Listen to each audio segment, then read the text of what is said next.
سب دیکھنے اور سننے والوں کو محبت براز سلام ناظرین، بہت ہی بری خبر ہے۔ ایران کے صدر ایک ہیلی کاپٹر میں آذربائیجان گئے تھے اور واپس نہیں آئے، کسی حادثے کا شکار ہو گئے ہیں۔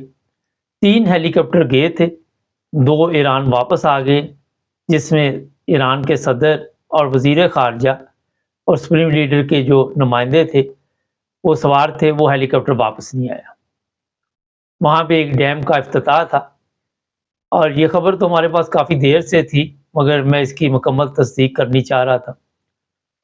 اب جو چیزیں سامنے آ رہی ہیں وہ تو آپ کو پتہ چل ہی جائے گا، مگر ایران کے جو لوگ ہیں، خاص کر جتنی بڑی شخصیت بھی ہیں، آپ سب کو پتہ ہے کہ اسرائیل کے ساتھ ایران کا اس وقت ٹھیک ٹھاک پرابلم چل رہا ہے۔ اسرائیل نے اس سے پہلے بھی کئی ایرانی لوگوں کو نشانہ بنایا، اور اسی طرح اگر آذربائیجان کی بات کی جائے تو ان پر بھی اعتماد نہیں کیا جا سکتا، مگر یہاں پہ یہ سمجھ نہیں آئی کہ یہ سب لوگ اسے ڈیم کا افتتاح اتنا کیا ضروری تھا، کیا امپورٹنٹ تھا کہ وہاں گئے۔ ان کو پتہ تھا کہ اسرائیل کے ساتھ ان کے حالات جو ہیں وہ ٹھیک نہیں ہیں، اور اسرائیل نے بارہا دفعہ یہ دھمکی بھی دی ہوئی تھی کہ ہم ایران کے جو لوگ ہیں، جو بڑی بڑی شخصیت ہے، ان کو ختم کر دیں گے، ان کو نشانہ بنائیں گے۔ آپ سب کو یاد ہوگا، ابھی زیادہ دیر نہیں گزری کہ دمشق میں اسرائیل نے وہاں بھی حملہ کیا تھا، اور ایران کے کئی لوگ جو تھے وہاں بھی جان سے چلے گئے تھے۔ ایران کے اور اسرائیل کے حالات ٹھیک نہیں ہیں۔ لوگ جو مرضی کریں، جو مرضی کہیں، مگر کسی عالمی میرا خیال سازش کا شکار ہو گیا یہ ہیلی کاپٹر۔ اس کا آپ کو پتہ شاید چلے یا نہ چلے، لیکن یہاں پہ یہ میں آپ کو بتا دیتا ہوں کہ کسی نہ کسی طرح اس ہیلی کاپٹر کو نشانہ بنایا گیا، اور آج کل ایسے ایسے ڈرون نکلے ہوئے ہیں، پتہ بھی نہیں چلتا، اور بڑے خطرناک قسم کے ڈرون ہیں۔ ایران کے معاملات آج کل امریکہ کے ساتھ زیادہ خراب ہوتے جا رہے ہیں، ویسے تو پہلے بھی خراب ہی تھے، اچھے نہیں تھے، لیکن دن بہ دن زیادہ جو ہے وہ حالات خراب ہے امریکہ کے ساتھ۔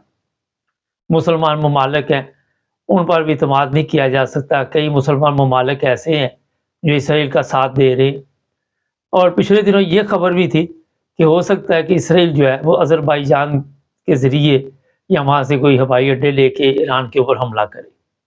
اس میں کیا حقیقت ہے یہ تو ابھی نہیں ہم بتا سکتے، لیکن یہ آپ کو بتا دیتے ہیں کہ یہ ویسے ہی نہیں گرا ہیلی کاپٹر جو ہے۔ جو بھی اس طرح کے لیڈر ہوتے ہیں جو امریکہ کو پسند نہیں ہوتے، ان کے لیے اسی طرح کے راستے جو ہیں اختیار کیے جاتے ہیں۔ عمران خان کا ہیلی کاپٹر بھی ایک دفعہ حادثے کا شکار ہونے لگا تھا، آپ سب کے علم میں ہے، پھر وہ راستے میں اتار لیا گیا تھا۔ یہ بات بھولنے والی نہیں ہوتی، جب بھی کوئی ایسا حادثہ ہوتا ہے تو وہ تمام چیزیں سامنے آ جاتی۔ جو سب سے بڑی ہماری پرابلم ہے وہ یہ ہے کہ ہمارے اپنے لوگ ہی ہمیں نقصان دیتے ہیں۔ اس کی انکوائری ہوگی، اس کا پتہ چلے گا یا نہیں چلے گا، مگر جو میرا خیال ہے کہ سمجھداری کی بات ہے، کبھی بھی ایک ہیلی کاپٹر میں اتنے بڑے بڑے آدمی نہیں بیٹھنے چاہیے۔